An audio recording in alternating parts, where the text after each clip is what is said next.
내신 점수 잘 받으시고 싶잖아요? 그러면은 딱 열심히 합시다.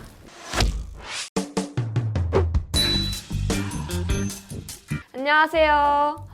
여러분 벌써 6월이 되었습니다. 6월은 무슨 날이죠? 바로 내신의 달이 아니겠습니까? 많은 분들이 특히 고등학교 1학년 막 들어가신 분들도 그렇고 걱정이 되게 많으신 것 같아요. 그래서 저한테 내신 공부법을 굉장히 많이 물어보시더라고요. 그래서 오늘은 제가 과목별로 내신 공부를 어떻게 했는지 알려드리려고 합니다. 다 같이 보러 가실까요? 고고링!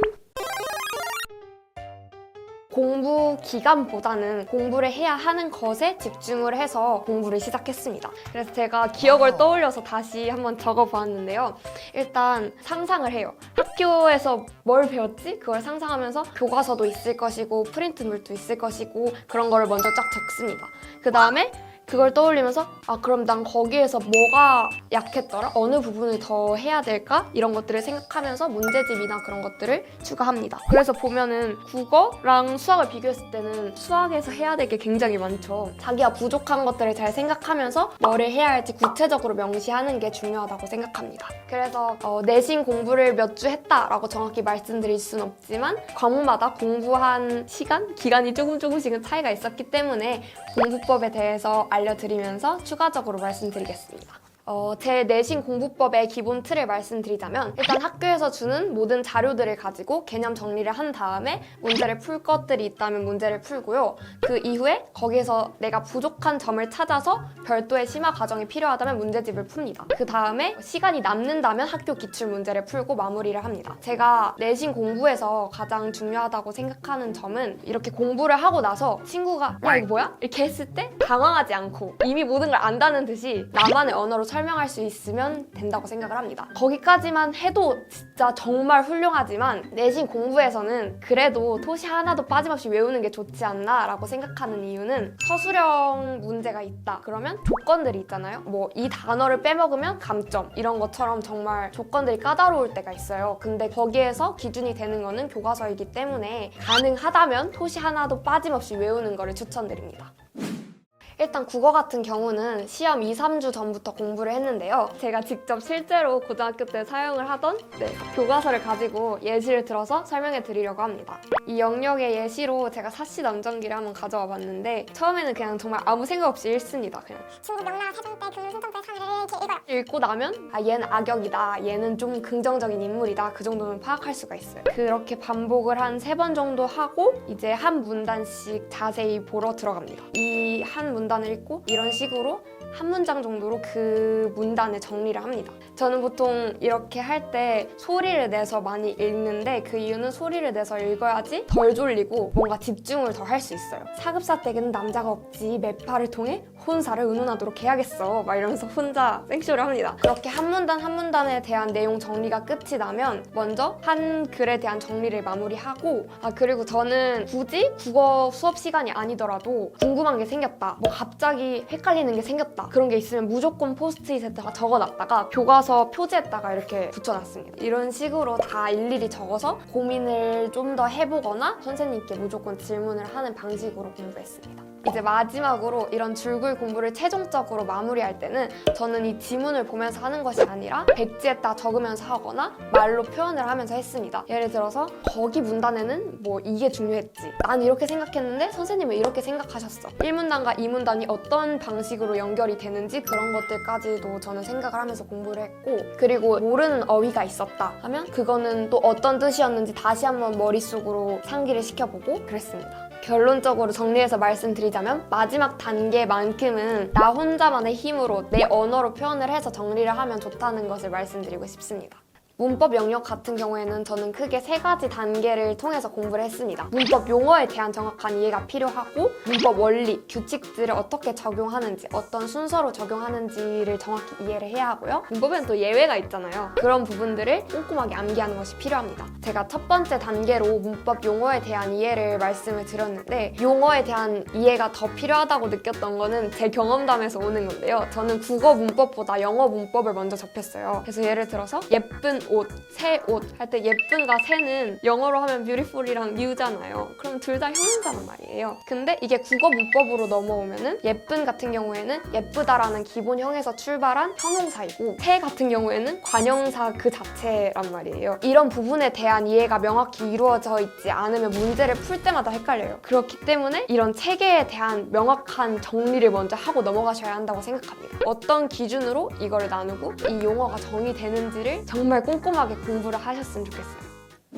수학 같은 경우에는 특정한 기간을 정해놓고 공부를 했다기보다는 계속 꾸준히 해왔고요. 좀 더 내신 그 범위에 집중해서 공부를 한 거는 시험 기간 2, 3주 전 정도인 것 같습니다. 수학 공부의 루틴을 다시 한번 말씀드리자면 학교에서 나눠준 프린트라든지 교과서의 대단원 마무리 그런 거를 꼼꼼하게 풉니다. 그 다음에 거기에서 부족한 부분은 또 문제집으로 채우고 시간이 남는다면 정말 실제 시험처럼 기출 문제를 이용해서 공부를 마무리하는 것입니다. 미적, 확통, 그리고 기백으로 나눠서 설명드리겠습니다. 미적이랑 확통은 제 경험상 많이 푸는 게 최고입니다. 진짜 양치기가 최고예요. 고2 중간 때인가 미적을 그냥 말아먹었어요. 제가 그때 가장 부족한 게 스피드였는데 스피드는 많이 풀면서 기계적으로 풀 수 있어야지 나오는 겁니다. 저는 이런 점을 보완하기 위해서 매일 밤 3시간 정도씩 실제 학교 시험처럼 시험을 봤어요. 근데 한 번만 본 게 아니고 저는 3회씩 봤습니다. 시중 문제집들이 굉장히 많잖아요. 그럼 거기서 문제를 따오는 거예요.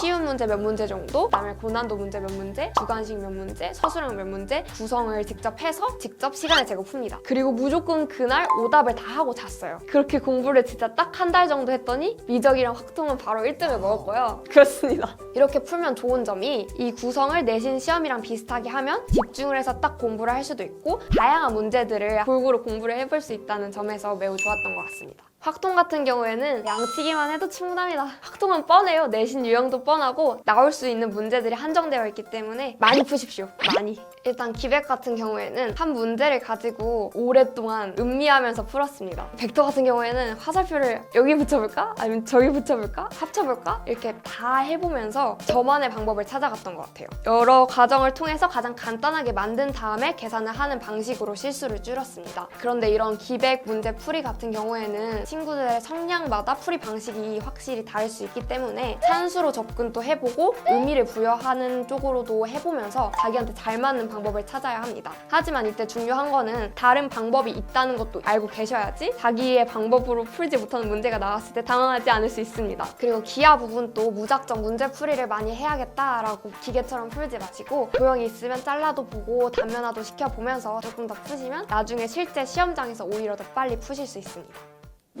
그리고 영어는 시험범위가 진짜 너무 많아서 거의 한 4주 전부터 꾸준히 준비를 했던 것 같습니다. 네, 영어는 답이 3글자로 정해져 있어요. 통 암기하세요 그냥. 일단은 그래도 이해를 해야 되니까 내신 시험 범위를 그냥 쭉 훑으면서 어디 부분을 선생님이 강조를 하셨는지 이해를 못한 부분은 없는지 그런 것들을 쭉 살펴봅니다. 그렇게 이해가 끝나면 그 다음부터는 주구장창 암기를 해야 되는데 진짜 안 외워지는 지문 그런 것들은 핸드폰으로 찍어서 길거리에 가면서 외우기도 했고요. 일회성으로 끝내고 싶지 않아서 외웠던 지문들을 길을 가면서 계속 되뇌이기도 했습니다. 저는 모든 공부를 거의 입으로 하는데 그렇게 하다 보면 정말 성대 결절이 올 것 같아서 그럴 때 이제 다시 백지에 써보기도 하고 손이 아프면 다시 입으로 말하고 그렇게 계속 반복하면서 외웠습니다. 외우세요. 하실 수 있습니다. 저도 100지문 넘고 막 거의 200지문 됐는데 그거 다 외웠어요. 하실 수 있어요. 탐구에는 암기가 중요한 과목이 있고 또 원리를 이해하는 게 중요한 과목이 있는데 먼저 암기가 중요한 과목에 대해서 말씀을 드리겠습니다. 약간 가생이에 쪼꼬미 글씨로 이렇게 적혀져 있는 것들이 있어요. 그래서 저는 그런 부분까지 완벽하게 암기를 하려고 노력을 했습니다. 어떤 부분에서 어떻게 꼬아서 낼지 모르기 때문에 볼 수 있는 모든 글자를 보는 걸 추천드립니다. 그리고 혼자 하면은 진짜 재미없잖아요. 막 말로 선생님 놀이 해도 1시간이면 지쳐요. 친구들이랑 스피드 퀴즈를 하는 형식으로 공부를 하면 재밌어요. 재밌게 꼼꼼하게 공부를 할 수 있으니까 그런 방법을 하는 것도 추천을 드립니다. 네, 그리고 또 탐구에는 암기로는 조금 부족한 원리에 대한 이해가 꼭 필요한 그런 과목들이 있어요. 그런 것들을 공부를 하다 보면 저만의 필기법, 기호 그런 것들이 생겨요. 뭐 예를 들어서 물리나 화학에서는 뭔가 대소를 비교해야 하는 경우가 많아요. A, B, C의 대소를 비교해야 되는데 2개씩 먼저 대소 비교를 하니까 하필 A가 여기 사이에 들어가는 거예요. 그러면 이게 계속 다시 써야 되고 보기도 안 좋단 말이에요. 저는 그래서 그럴 때 그냥 수직선에 B, C A 약간 이런 식으로 빨리빨리 표시를 했습니다. 근데 이런 자신만의 기호들이 있으면 문제를 확실히 빨리 풀 수 있기 때문에 문제를 풀어가면서 그런 것들을 체화시키는 거가 굉장히 중요한 것 같습니다. 그래서 이렇게 공부를 하고 나면 그래도 조금 불안불안한 그런 부분들이 있잖아요. 그러면 그 부분의 교과서 페이지나 그 부분을 간략하게 정리해서 적어놓거나 A4지 한 장 정도로 만들어서 학교에 가져가서 항상 시험 보기 직전까지 보고 그랬습니다.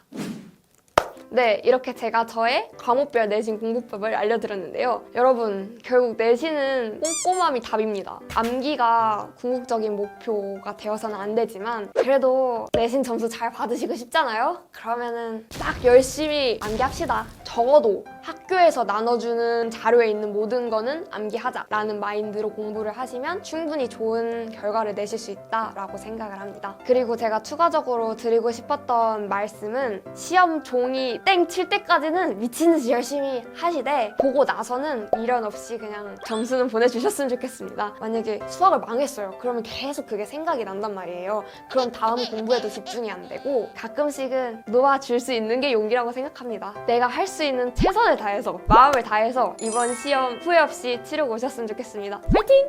구독하고 좋아요! 안녕!